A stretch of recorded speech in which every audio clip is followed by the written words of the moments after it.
예수께서 올리브산에 앉아 계시는데 제자들이 조용히 다가와 말했습니다. 언제 그런 일이 일어나겠습니까? 선생님께서 다시 오시는 때와 세상 끝날에 어떤 징조가 있겠습니까? 우리에게 말씀해 주십시오.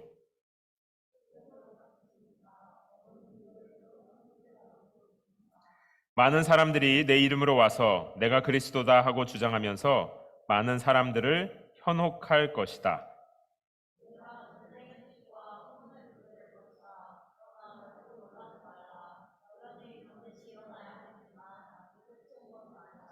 민족과 민족이 서로 대항해 일어나고 나라와 나라가 서로 대항해 일어날 것이다. 곳곳에서 기근과 지진이 생길 것이다. 그런 후에 사람들이 너희를 핍박당하도록 넘겨주고 너희를 죽일 것이며 모든 민족이 나로 인해 너희를 미워할 것이다.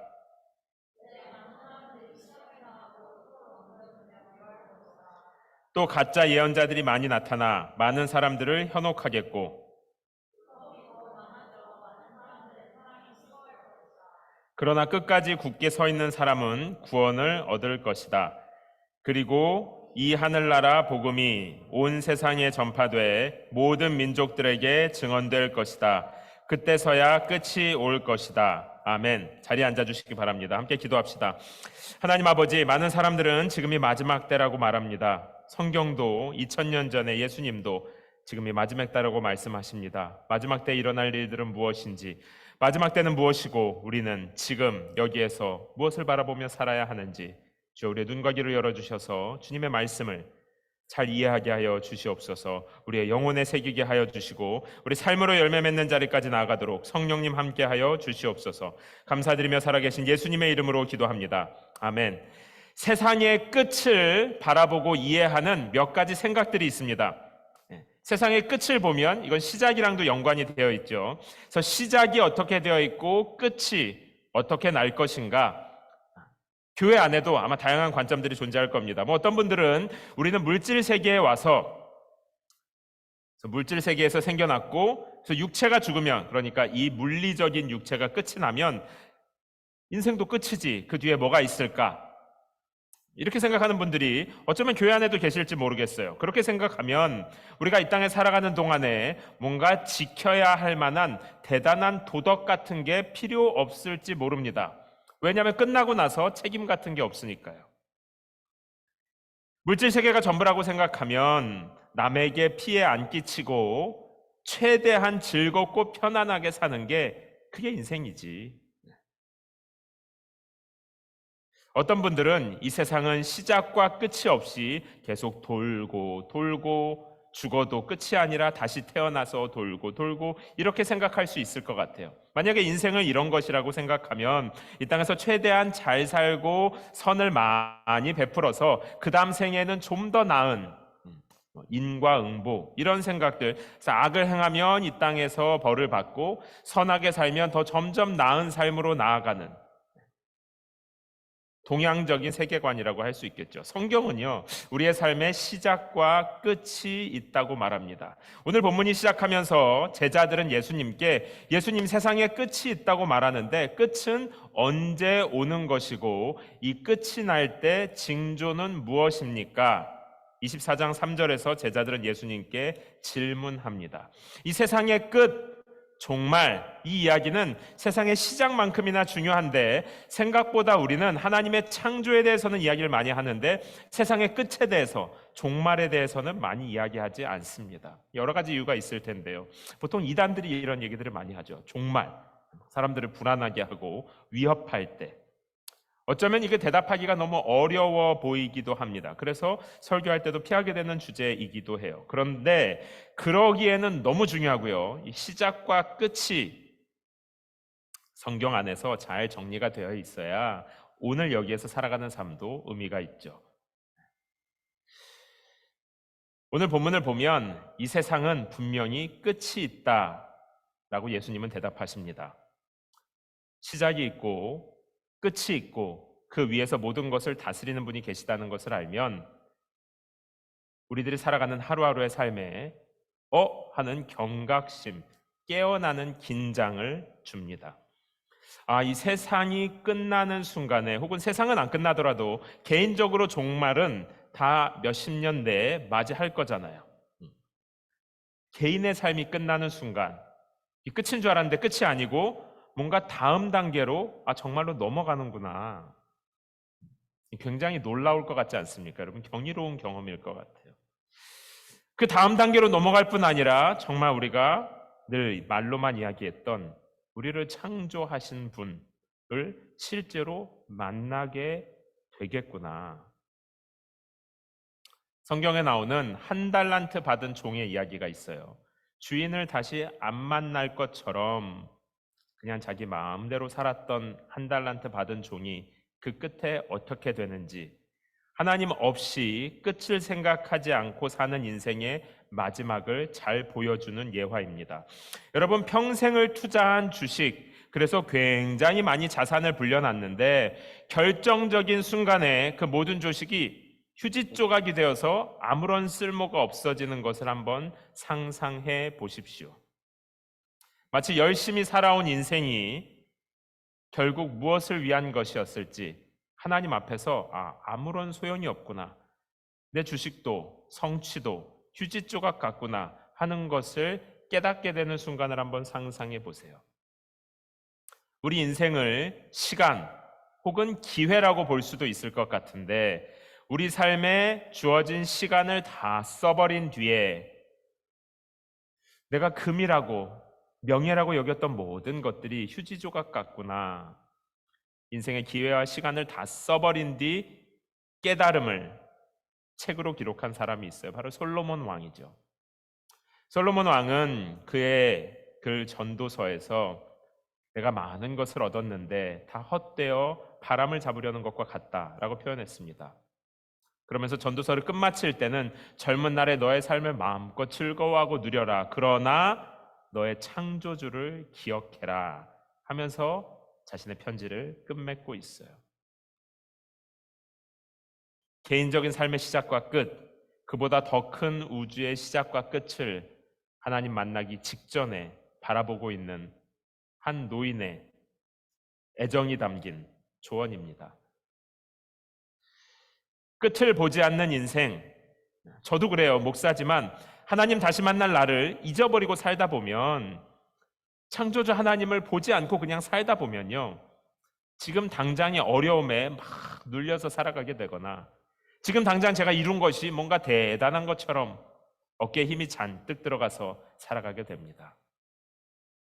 큰 그림을 보지 못하면 현재에 마음이 뜨던, 마음이 갇히고 눌리던 그렇게 되는 것이죠. 그러나 우리가 끝을 보면서 살아간다면, 다시 만날 하나님을 바라본다면 좀 다른 얘기죠. 혹시라도 이 땅에서 고통이 계속되어도 소망을 가질 수 있을 것이고, 어쩌면 내가 이룬 성취에 너무 마음이 높아지려고 할 때 진실로 겸손해질 수 있을 것입니다. 우리가 인생을 살아가다 보면 모든 것이 잘 될 때, 젊을 때 내가 원하는 대로 열심히 노력하면 다 가질 수 있을 것 같을 때가 저에게도 있었고, 지금도 그런 꿈과 열정이 있죠.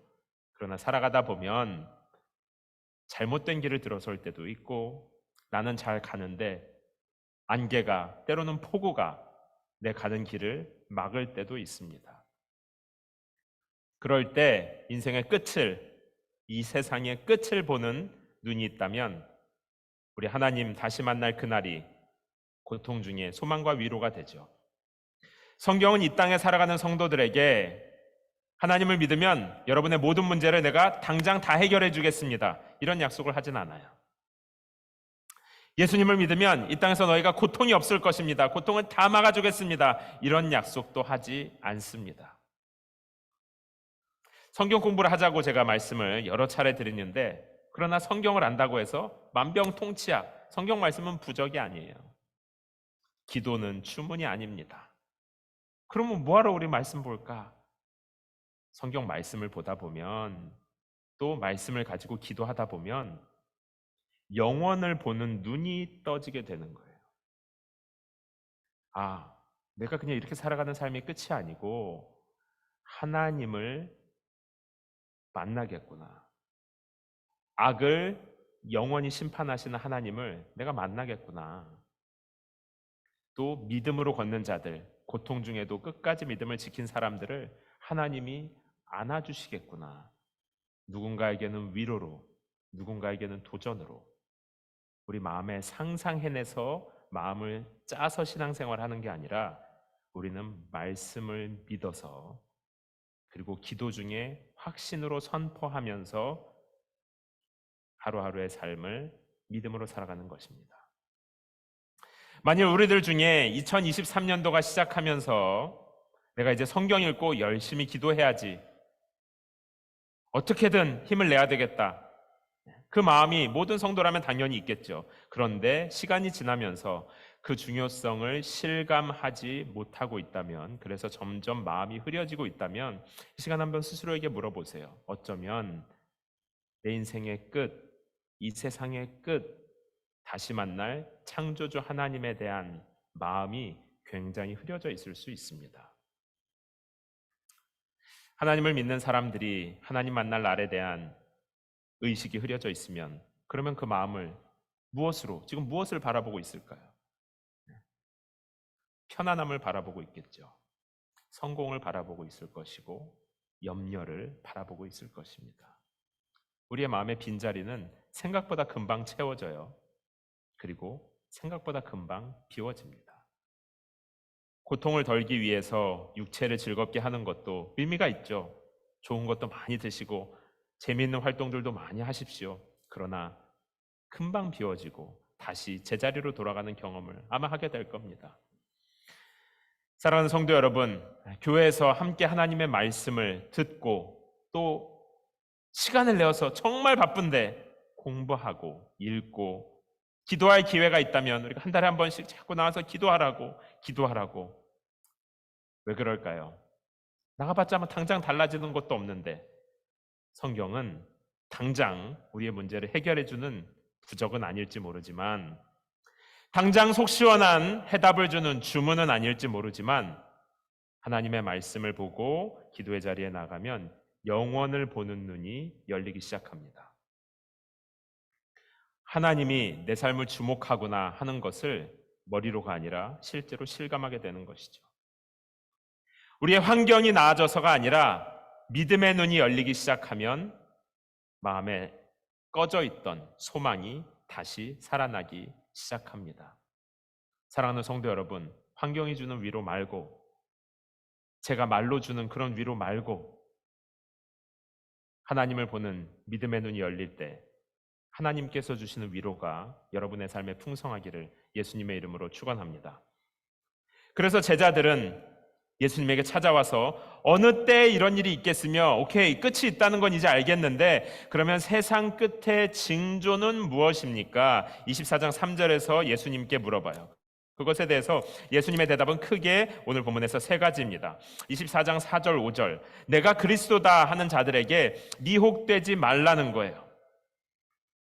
이것은 누가 대놓고 내가 그리스도다 이렇게 말하겠습니까? 어디까지 포함하느냐면, 목회자들 중에 혹은 성도들 중에 내가 하나님의 특별 계시를 받았다, 넌 모르는 걸 나는 알고 있다 라고 하는 지도자, 또 나를 하나님처럼 섬겨라, 나를 섬기는 게 하나님 섬기는 거다 라고 말하는 리더까지도 포함합니다. 자기 개인을 하나님의 자리에 올려놓는 모든 사람들에게 절대로 미혹당하지 말아라. 땅땅땅, 이거 우리 정하는 거예요. 아무리 예수의 이름을 대고 그럴듯하게 말해도 결국 그 전하는 메시지 속에 내가 구원자다, 내가 나와 잘 지내야 구원받는 거다, 내 말이 곧 하나님 말씀이다 라고 하는 자들을 예수님이 분명히 말씀하세요. 경계하라. 와, 저 목사님 대단한 것 같아 하면서 끌려가지 말라는 거예요. 경계하라. 구원자는 오직 한 분, 예수 그리스도. 하나님의 말씀은 오직 하나, 이 성경뿐입니다. 자신이 한 말, 쓴 책, 자신의 존재가 하나님과 비슷비슷한 자리로 올라가려고 하는 모든 시도를 경계하라고 예수님은 분명히 말씀하십니다. 두 번째, 세상 끝의 징조 두 번째는 24장 6절. 그때 너희가 난리의 소식을 듣게 될 것이다. 민족 간의 전쟁, 나라 간의 전쟁, 기근, 지진, 그리고 이런 모든 난리의 소식들 속에서 예수님의 이름 때문에 성도들은 박해받을 것이고 사람들이 너희를 미워하게 될 것이다. 그리고 심지어 너희들끼리도 막 서로 갈등하게 될 것이다. 이게 세상 끝의 징조입니다. 마지막 세 번째 24장 9절에서 12절까지 이런 과정들을 지나면서 많은 사람들이 믿음을 떠나가게 될 것이고 교회 안에도 불법이 가득해서 하나님의 사랑이 식어질 것이다. 오늘날의 말로 풀어서 설명하면 교회는 변질되고 지도자들은 타락할 것이며 성도들은 실망해져서 교회 안에도 냉랭해지고, 이게 2000년 전에 한 말이라고 치기에는 오늘날이랑 너무 똑같지 않습니까? 이 세 가지가. 지금 2000년대에 들어서도 전쟁, 자연재해, 교회 타락, 하나님 믿는 사람들을 미워하고 박해하는 이야기가 2000년 전에 예수님이 말씀하셨는데 예수님은 예수님인가 보다, 지금 시대를 보고 계시나, 이런 이야기들을 언급하면서 마지막 때의 신호를 분별하세요라는 설교들을 들어보셨을 것입니다. 그래서 오늘 설교 제목이 마지막 신호예요. 그러나 끝에 퀘스천 마크가 있죠. 오늘 본문은 이런 징조들, 이런 소식들이 마지막 때의 징조가 맞다고 합니다. 이건 맞아요. 오늘날 우리가 경험하고 있는 많은 일들, 마지막 때의 징조가 맞습니다. 그러나 동시에 24장 8절 성경을 가지고 계신 분들은 한번 읽어보세요. 이 모든 일은 진통의 시작이다. 그러니까 마지막 때의 징조들이 우리들 삶에 진짜 많이 앞으로 발견될 텐데 끝이 아니라 시작이라는 거예요. 예수님 말씀하시는 건. 이게 무슨 소린가? 임산부의 진통을 생각해 보시면 이해가 쉽습니다. 이거 청년분들이 많이 계셔서, 그러나 여러분 앞으로 맞닥뜨릴 현실이니까 한번 상상해 보세요. 진통이 시작된다고 해서 바로 아기가 쑥 나오는 건 아니에요. 저희는 이제 아이가 3명인데 둘째 때 진통이 시작돼가지고 병원에 갔다가 병원에서 아직 아니라고 그래서 다시 되돌려 보냈습니다. 집에서 좀 걷고 오라고 그랬어요. 그래서 밤새 걷다가, 그리고 다시 병원에 가서도 몇 시간을 한참 대기하다가 진통이 시작되고 오랜 시간 동안에 진통하는 기간이 있고, 그리고 출산을 하는 것이죠.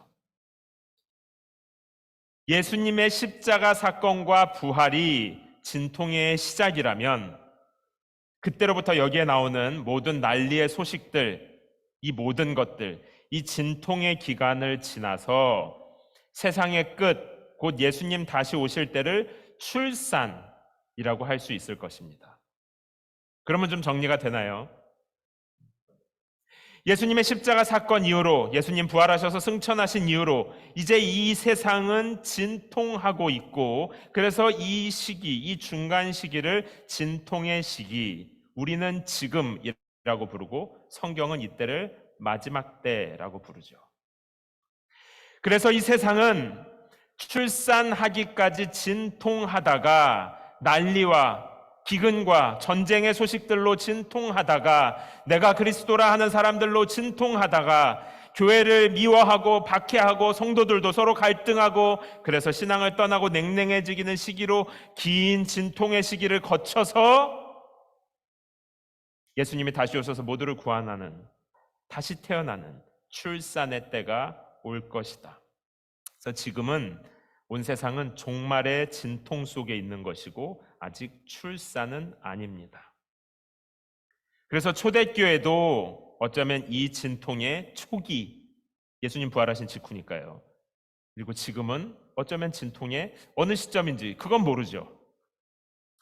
그래서 처음 교회도, 이때 성도들도, 지금 우리들도 모두 다 마지막 때의 종말의 징조들을 함께 경험합니다.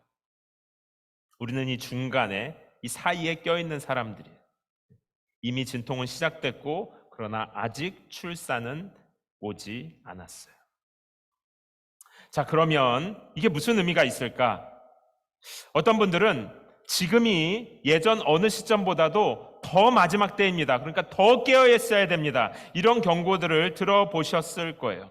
그런데 지금이 진짜 마지막 때라고 실감한 사람들은 어쩌면 2000년 뒤에 우리보다 2000년 전에 제자들, 사도 바울, 예수님의 승천을 눈으로 본 사람들 아닐까요? 그 사람들은 정말 지금이 마지막 때라고 생각했습니다. 그 어느 때보다 박해가 심했었어요. 그런데도 생명을 던졌습니다. 왜요? 이제 곧 예수님 오실 줄 알았고, 그래서 복음을 땅끝까지 전하는 일에 생명을 던졌던 사람들입니다. 우리가 볼 때 옛날을 잘 모르니까 옛날은 원래 힘들었었지 하고 막연히 생각할 수 있는데 아니에요. 옛날에도 평안하게 살고 싶었겠죠. 그때의 징조들과 지금의 징조들이 다른 것처럼, 그래서 지금이 훨씬 더 심각한 마지막 때인 것처럼 생각할 수도 있습니다. 실제로 그럴 수도 있죠. 제가 지금 이렇게 설교했는데 10년 뒤에 20년 뒤에 갑자기 정말로 대반전이 일어날 수도 있죠. 그러나 마지막이 실제로 가까운지 실제로 멀리 있는지 성경은 그것을 우리에게 강조하고 있지는 않습니다. 오늘 보면 24장 13절에 보면 끝까지 견디는 사람이 구원을 얻는 것, 끝까지 견디는 것이 우리들에게는 중요해요. 출산이 1년 뒤, 100년 뒤, 50년 뒤라고 해도 우리가 믿음과 소망으로 견디는 것은 달라지지 않습니다. 마지막 신호라고 하는 것들을 막 찾아내고 그것들을 가지고 막 긴장한다고 해도 그때뿐이에요. 달라지지 않아요. 그러나 하나님 만날 날을 오늘 보면서 사는 사람은 지금이 마지막 때인지 100년 뒤인지 상관없이 게을러지지 않고 낙심하지 않고 다시 만날 하나님을 바라보면서 천국 소망과 위로로 살아갈 수 있습니다. 사랑하는 성도 여러분, 예수님께서 말씀하시는 것이 이것이에요. 지금은 진통의 때인데 출산의 날을 믿음으로 바라보며 끝까지 견디라는 것이죠. 그리고 또 우리가 주의해야 할 것은 교회를 핍박한다고 해서 어떤 특정 집단을 적대시하거나 가면 갈수록 교회가 크리스찬들이 설 자리가 없다. 그래서 이 세상을 너무 미워하지 마시기 바랍니다. 지금보다 어쩌면 2000년 전이 더 박해가 심했을 것이고 우리들보다 예수님께서 당한 박해가 훨씬 심했을 것입니다. 그러나 그 예수님께서 원수도 사랑하라고 가르치셨죠. 예수님은 자신을 핍박하고 없는 죄도 뒤집어 씌워서 실제로 못 살게 굴고 죽이기까지 한 자들도 십자가에서 용서하셨습니다. 여러분, 이거 정말 중요한 거예요. 가면 갈수록 교회가 세상을 너무 미워하고 세상을 너무 적대시합니다. 그러나 예수님이 언제 자신을 핍박하는 세상을 같이 칼을 드셨습니까? 조심스럽지만 성경을 가지고 분명히 말씀드릴 수 있어요. 그것은 성경적이지 않습니다. 교회가 우리를 핍박하는 세상을 막 미워하고 같이 칼을 들고 있으면서 교회 안에서는 사랑으로 전도한다 말하면서도 뭔가 맞지 않잖아요. 정말 하나님의 때 깨어 있어야 됩니다. 교회가 이렇게 핍박됩니다. 그러니까 우리는 하나 돼야 됩니다.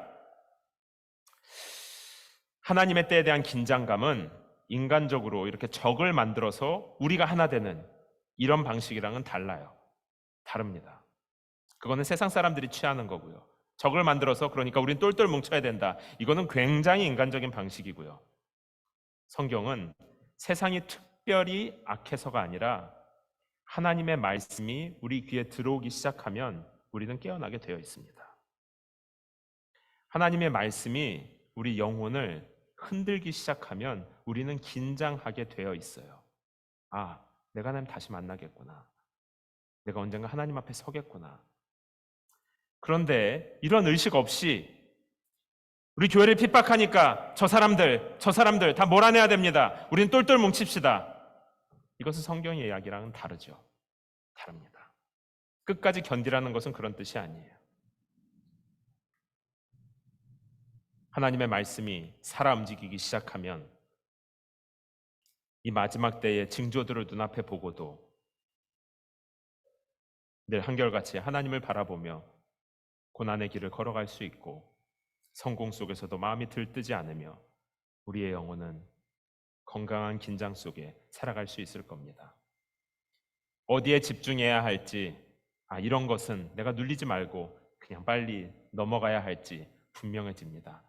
그것은 사람의 말, 주변 환경 때문이 아니라 하나님의 말씀 때문입니다. 사랑하는 성도 여러분, 말씀을 정리하겠습니다. 지금 우리는 이 진통의 시기를 지나가고 있는 거예요. 이거는 확실해요. 예수님 승천하신 이후에 제자들이 경험했던 것처럼 우리들도 이 진통의 때를 지나가고 있습니다. 그 말은 우리들도 이 제자들처럼 굉장한 핍박을 겪을 수 있다는 거예요. 여러 가지가 있을 수 있겠죠. 실제로 예수님 믿지 못하게 하는 핍박도 있을 수 있고요. 어떤 분들은 너무 바빠서, 어떤 분들은 너무 지쳐서, 어떤 분들은 주변 환경이 너무 우리를 헷갈리게 해서 여러 가지 이유들로 환난과 핍박과 성도들이 짓누릴 수 있습니다. 또 주변을 보면 예수의 이름을 부른다고 하면서도 불법을 행하는 자들이 너무 많아서 낙심이 될 수도 있죠. 하나님 믿는 줄 알고 하나님 성실하게 믿는 줄 알았는데 자기를 내가 그리스도인 것처럼 나서는 사람들 때문에 실망하는 분들도 너무 많을 수 있죠. 혼란스러워요. 예수님께서 말씀하신 그대로입니다. 그래서 사람들의 사랑이 식어가는 것도 말씀하신 그대로예요. 그러나 이 모든 것은 지금이 역사상 그 어느 때보다 특별히 악한 게 아니라 진통의 시기에 제자들도 겪었고 교회를 세웠던 유럽의 사람들도 겪었고 미국의, 한국의 믿음의 선배들도 다 겪어왔고 이제는 우리 차례인 것입니다. 이건 모두 다 경험하는 거예요. 자꾸 지금이 마지막 때다, 신호를 분별해야 한다. 24장 36절 제가 읽어드리겠습니다. 그 날짜와 그 시각은 아무도 모른다. 하늘의 천사들도 모르고 아들도 모른다. 오직 아버지만 아신다. 아들도 모른다는데, 예수님도 모른다는데 어떻게 우리가 알 수 있겠습니까? 우리를 깨어있게 하는 것은 시대의 징조가 아니라 하나님의 말씀인 것을 꼭 기억하시기 바랍니다. 우리로 고통 중에도 믿음의 길을 끝까지 걷게 하는 것은 주변의 위협이 아니라 하나님의 말씀입니다. 시작과 끝 모두 하나님의 손에 있다는 것을 말씀을 통해서 여러분 믿으시기 바랍니다. 그러면 내 삶이 세상적인 관점에서는 조금 덜 성공한 인생이어도 지금 내가 걷는 길이 조금 덜 편안하고 조금 부족해 보여도 하나님의 손 안에서 걷고 있다면 그 인생은 성공이에요. 그 인생은 성공입니다. 평생 수고만 하고 내 인생은 이렇게 양보만 하고 수고만 하고 사람들도 다 내 인생 잊어버리고 잊혀지는 삶이 되는구나. 내 인생 이 미국 버지니아 워싱턴 DC에서 이렇게 끝나는구나. 아니죠. 시작과 끝을 다스리시는 하나님의 손 안에 있다면 다운힐로 내려가는 것 같아도 그 인생은 성공입니다. 하나님의 부르심을 완수한 선지자들과 이 진통의 시기를 지나갔던 믿음의 선배들이 지금 여러분들을, 하나님을 바라보며 걷는 여러분들을 격려합니다. 도전합니다. 믿음의 눈을 들어서 이 길 끝에서 우리를 바라보시는 아버지 하나님을 바라보시기 바랍니다. 함께 기도합시다. 이 시간에 기도할 때 우리가 믿음의 눈을 들어 하나님을 바라봅니다. 하나님, 지금 당장 예수님이 다시 올지 안 올지 그것은 나에게 알 수 없지만 오늘 말씀을 듣고 보니 그것은 그렇게 중요한 거 아닙니다. 그것을 안다고 해서 내가 깨어나겠습니까? 내 영혼을 깨어나게 하는 것은 하나님의 말씀입니다. 고통 중에 내 영혼을 위로하는 것도 하나님의 말씀입니다. 모두에게 잊혀지는 것 같아서 불안하고 초라하고 낙심되는 중에 내 영혼을 다시 일어나게 격려하는 것도 하나님의 말씀입니다. 하나님, 그러고 보니 내가 환경이 어려워서가 아니라 이 세상이 악하고 박해가 많아서가 아니라 하나님 말씀 보면 내 영혼이 기뻐했던 때가 언제인지요. 기도의 자리에서 하나님께 감사했던 날이 언제인지요. 내 영혼이 하나님을 바라보지 못해 낭망하며 좌절하여 있었습니다. 이 진통의 시기, 이 기간을 지나가는 동안 끝까지 견디는 자는 구원을 얻으리라 다시 만날 하나님을 바라봅니다. 우리 오늘 말씀을 마음에 새기면서 다 함께 조용히 소리내어서 기도하도록 하겠습니다.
우리는 이 세상의 시작이 되고 끝이 되는 하나님을 바라봅니다. 지금 이 진통의 때를 시간적인 차이는 멀리 있으나 예수님의 제자들과 함께 걸어갑니다.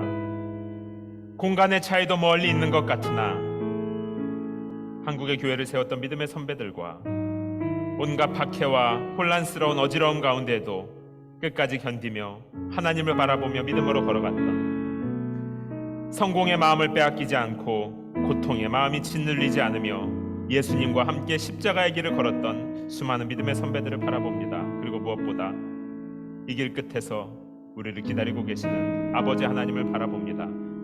하나님, 너무 오랜 시간 동안 이 하나님을 바라보는 믿음의 눈이 잠겨 있어서 내가 스스로 초라해졌는지 얼마나 위축되어 있었는지 모릅니다.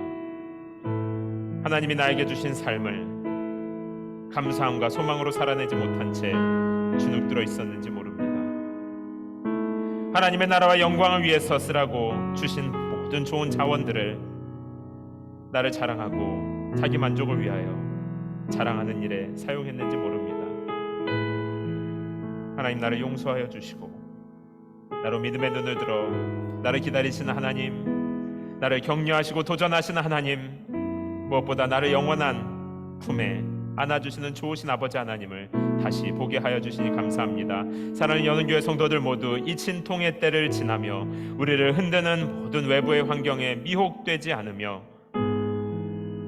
말씀을 통해 하나님 바라보고 기도하는 가운데 주님 주신 확신을 붙들고 예수님의 뒤를 따라 걷는 복된 걸음, 복된 삶 되게 하여 주시옵소서. 사랑하는 연은교회 성도들 모두 이 땅의 평가가 아닌 하나님 보시기에 성공한 인생, 하나님의 꿈을 이루는 삶 되게 하여 주시옵소서. 하나님, 우리가 하나님 사랑하고 신뢰하는 믿음으로 귀한 예물 드립니다. 예물 드리는 손길들 축복하여 주셔서 평생에 마음을 다해 하나님만 사랑하는 복이 넘치게 하여 주시옵소서. 예물 사용되는 곳에 기름 부으사 아버지의 마음이 나타나게 하여 주시옵소서. 감사드리며 살아계신 예수님의 이름으로 기도합니다. 아멘. 우리 다 함께 내 평생 사는 동안 찬양하면서 준비하신 예물 드리겠습니다. 더 기도하기 원하시는 분들은 눈을 감고 여러분의 마음과 삶을 들여서 하나님 앞에 기도하시기 바랍니다.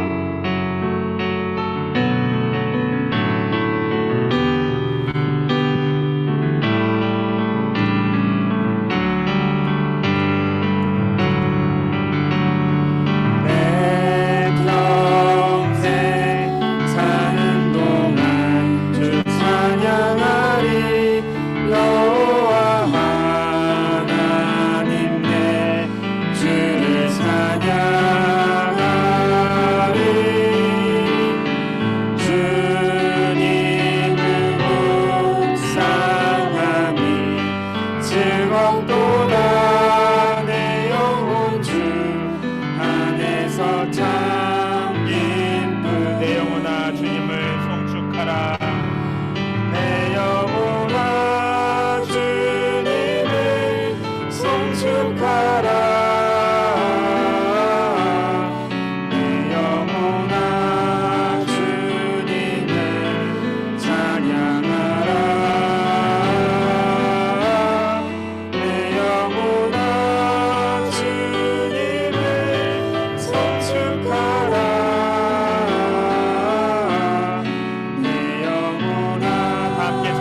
일어나서 내 영혼아 주님을 송축하라.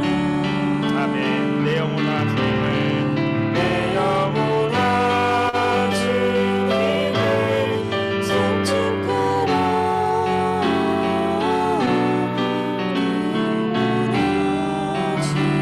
주님을 찬양하라. 아멘. 내 영혼아 주님을 송축하라. 내 영혼아 주님을 찬양하라.